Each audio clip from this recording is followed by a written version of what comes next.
ఉమ్మడి నల్గొండ జిల్లా కాంగ్రెస్ కు కంచుకోట. తాజాగా ఆ జిల్లాకు కొత్త డీసీసీ వచ్చారు. ఇప్పుడు ఆ డీసీసీని ఓ మంత్రి అస్సలు పట్టించుకోవడం లేదనే టాక్ జిల్లాలో చర్చనీయాంశంగా మారింది. డీసీసీకి ఘోర అవమానం జరిగిందా?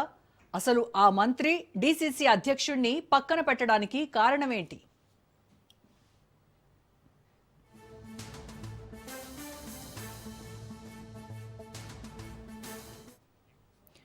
నల్గొండ జిల్లా కాంగ్రెస్ లో అసలు ఏం జరుగుతోంది? కోమటిరెడ్డి వెంకటరెడ్డికి కళ్ళెం వేసేవారే లేరా? కామారెడ్డి బీసీ డిక్లరేషన్ మాటలకేనా, చేతల్లో కనిపించడం లేదంటున్నారు. నల్గొండ జిల్లా కాంగ్రెస్ పార్టీ అధ్యక్షుడు నియామకంతో ఈ వివాదం చెలరేగింది. బీసీ బిడ్డ పున్నా కైలాష్ నేతపై మంత్రి కోమటిరెడ్డికి ఎందుకంత అక్కసు? పార్టీ అధ్యక్షుడిగా అయిన వెంటనే మంత్రిని కలిసేందుకు కైలాష్ వెళ్తే కనీసం మనిషిగా కూడా మంత్రి లెక్క చేయలేదని తెలుస్తోంది. పార్టీ అధికారంలో లేకపోయినా పార్టీనే నమ్ముకొనున్నారు కైలాష్ నేత.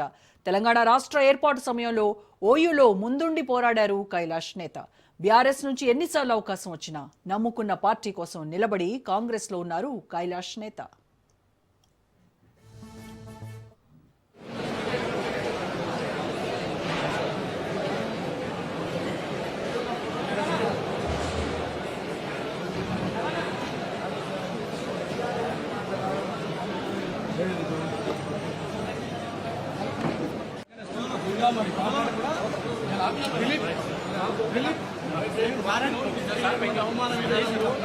రాష్ట్రం మొత్తం తెలుస్తుంది కావాలని నన్ను ఇక్కడ ఆపినాను రైట్.